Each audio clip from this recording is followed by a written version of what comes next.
Place maintenant à notre page consacrée au tourisme. Les professionnels du secteur sont inquiets. Nous allons y revenir dans un instant avec notre invité, le président du comité régional du tourisme Côte d'Azur France.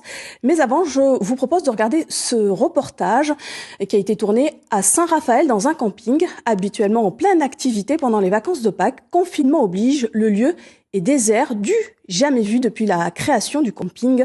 Olivier Chartier-Delegue, Richard de Silvestro. Sous un soleil insolent, la voiturette électrique d'Aurore Laroche parcourt les allées du camping. 19 hectares au pied du massif de l'Estérel, entièrement dédié au tourisme. À cette saison, une année ordinaire, le camping accueille environ 800 vacanciers venus partager ce cadre idyllique. Normalement, pour le week-end de Pâques, nous sommes quasiment complets. Quasiment complet avec une clientèle allemande, belge, anglo-saxonne, voilà. Et là, c'est le grand désert. Et là, c'est le grand désert.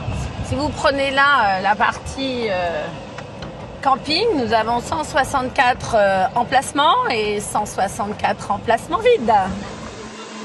Dans le camping désert, seul un tiers du personnel permanent continue à travailler pour assurer l'entretien.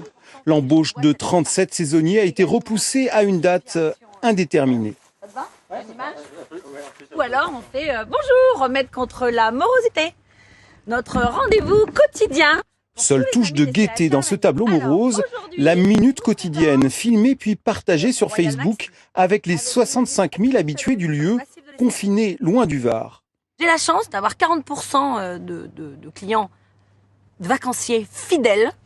Et c'est cette fidélité que j'essaye de garder et puis de garder ce lien. Parce que je pense que quand on est enfermé, on a besoin de réconfort, on a besoin de soleil, on a besoin d'espérance, on a besoin d'espérance.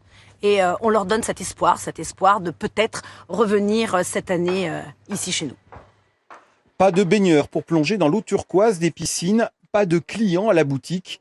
Dans ce lieu de fête et de détente, plongé dans un silence inhabituel, on attend des lendemains déconfinés en essayant de rester zen.